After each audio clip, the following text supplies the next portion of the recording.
Sociedade Espírita, Caminho, Verdade e Vida, apresenta audiolivro Boa Nova, obra psicografada por Chico Xavier, ditada pelo Espírito Humberto de Campos.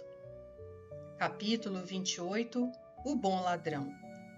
Alguns dias antes da prisão do mestre, os discípulos, nas suas discussões naturais, comentavam o problema da fé, com o desejo desordenado de quantos se atiram aos assuntos graves da vida, tentando apressadamente forçar uma solução. Como será essa virtude? De que modo conservá-la-emos intacta no coração? Inquiria Levi com atormentado pensamento. Tenho a convicção de que somente o homem culto pode conhecer toda a extensão de seus benefícios. Não tanto assim, aventava Tiago, seu irmão. Acredito que basta a nossa vontade para que a confiança em Deus esteja viva em nós. Mas a fé será virtude para os que apenas desejam? Perguntava um dos filhos de Zebedeu. A um canto, como distante daqueles duelos de palavra, Jesus parecia meditar.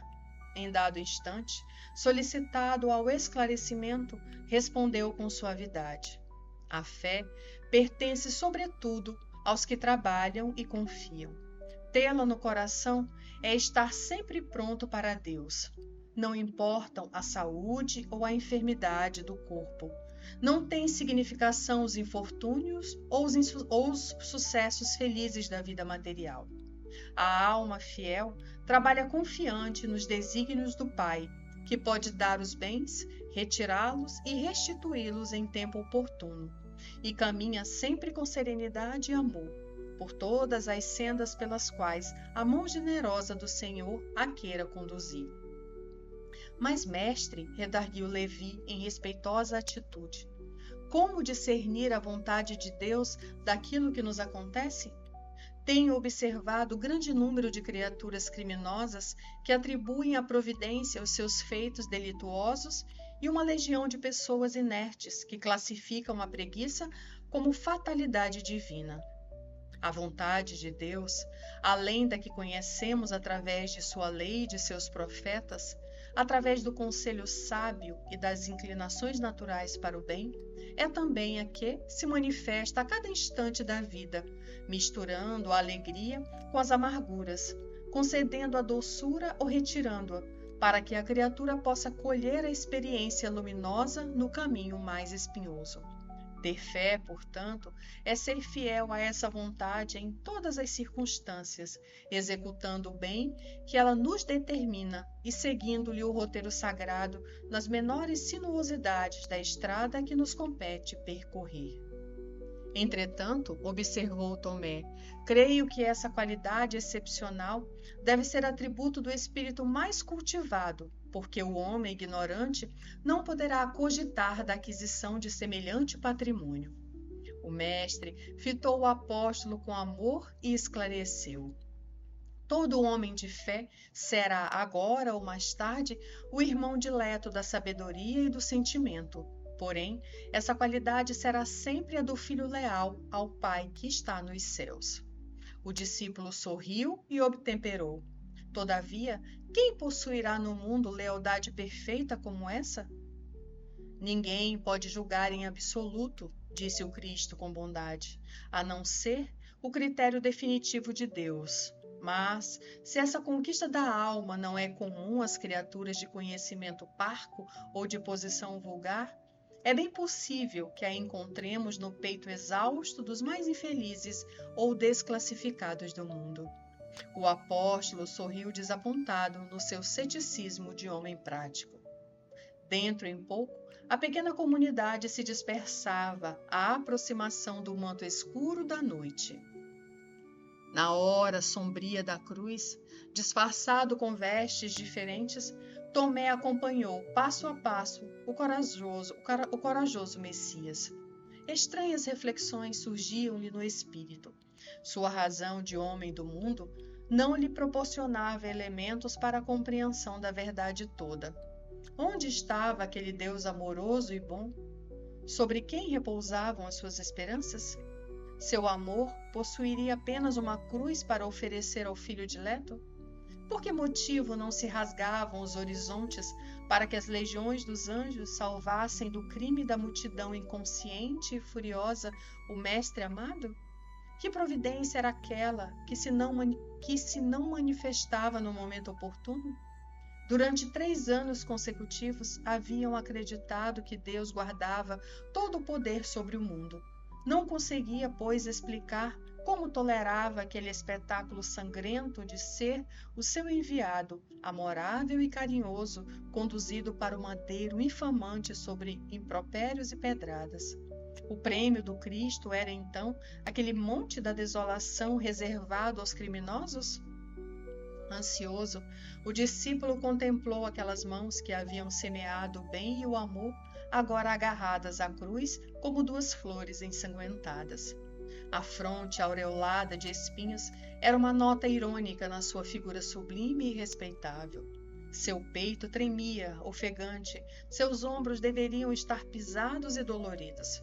Valera a pena haver distribuído entre os homens tantas graças do céu? O malfeitor que assaltava o próximo era agora, a seu ver, o dono de mais duradouras compensações. Tomé se sentia como que afogado. Desejou encontrar algum dos companheiros para trocar impressões, entretanto não viu um só deles. Procurou observar se os beneficiados pelo Messias lhe assistiam ao martírio humilhante na hora final, lembrado de que ainda na véspera se mostravam tão reconhecidos e felizes com sua presença santa. A ninguém encontrou. Aqueles leprosos que haviam recuperado o dom precioso da saúde, os cegos que conseguiram rever o quadro caricioso da vida, os aleijados que haviam cantado hosanas à cura de seus corpos defeituosos, estavam agora ausentes, fugiam ao testemunho. Valera a pena praticar o bem? O apóstolo, mergulhado em dolorosos e sombrios pensamentos, se deixava absorver em estranhas interrogações. Reparou que em torno da cruz estrugiam gargalhadas e ironias. O mestre, contudo, guardava no semblante uma serenidade inexcedível. De vez em quando, seu olhar se alongava por sobre a multidão, como querendo descobrir um rosto amigo. Sob as vociferações da turba amotinada, a Tomé parecia-lhe escutar ainda o ruído inovidável dos cravos do suplício. Enquanto as lanças e os vitupérios se cruzavam nos ares, fixou os 2 malfeitores que a justiça do mundo havia condenado à pena última. Aproximou-se da cruz e notou que o Messias punha nele os olhos amorosos, como nos tempos mais tranquilos. Viu que um suor empastado de sangue lhe corria do rosto venerável, misturando-se com o vermelho das chagas vivas e dolorosas. Com aquele olhar inesquecível, Jesus lhe mostrou as úlceras abertas como um sinal do sacrifício. O discípulo experimentou penosa emoção a lhe dominar a alma sensível. Olhos nevoados de pranto, recordou os dias radiosos do Tiberíades. As cenas mais singelas do apóstolo ressurgiam ante a sua imaginação. Subitamente, lembrou-se da tarde em que haviam comentado o problema da fé, parecendo-lhe ouvir ainda as elucidações do mestre, com respeito à perfeita lealdade a Deus. Reflexões instantâneas lhe empolgaram o coração. Quem teria sido mais fiel ao Pai do que Jesus? Entretanto, a sua recompensa era a cruz do martírio. Absorto em singulares pensamentos, o apóstolo observou que o Messias lançava agora os olhos enternecidos sobre um dos ladrões que o fixara afetuosamente. Nesse instante, percebeu que a voz débil do celerado se elevava para o mestre em tom de profunda sinceridade. Senhor, disse ele ofegante, lembra-te de mim quando entrares no teu reino. O discípulo reparou que Jesus lhe endereçava então o olhar caricioso, ao mesmo tempo que aos seus ouvidos chegavam os ecos de sua palavra suave e esclarecedora. Vês, Tomé, quando todos os homens da lei não me compreenderam e quando os meus próprios discípulos me abandonaram, eis que encontro a confiança leal no peito de um ladrão. Inquieto, o discípulo meditou a lição recebida e, horas a fio, contemplou o espetáculo penoso, até o momento em que o Mestre foi retirado da cruz da derradeira agonia. Começava então a compreender a essência profunda de seus ensinos imortais. Como se o seu espírito fora transportado ao cume de alto monte, pareceu-lhe observar daí a pesada marcha humana. Viu conspícuos homens da lei sobraçando os livros divinos. Doutores enfatuados de orgulho passavam eretos, exibindo os mais complicados raciocínios. Homens de convicções sólidas entregavam o quadro, entremostrando a fisionomia satisfeita. Mulheres vaidosas ou fanáticas lá iam, igualmente, revelando seus títulos diletos. Em seguida, vinham os diretamente beneficiados pelo Mestre Divino.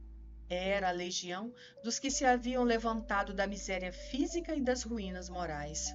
Eram os leprosos de Jerusalém, os cegos de Cafarnaum, os doentes de Sidom, os seguidores aparentemente mais sinceros ao lado dos próprios discípulos que desfilavam envergonhados e se dispersavam indecisos na hora extrema. Possuído de viva emoção, Tomé se pôs a chorar intimamente. Foi então que presumiu escutar uns passos delicados e quase imperceptíveis. Sem poder explicar o que se dava, julgou divisar a seu lado a inovidável figura do mestre, que lhe colocou as mãos leves e amigas sobre a fronte atormentada, repetindo-lhe ao coração as palavras que lhe havia endereçado na cruz. Vês, Tomé, quando todos os homens da lei não me compreenderam e os próprios discípulos me abandonaram, eis que encontro a confiança leal no peito de um ladrão.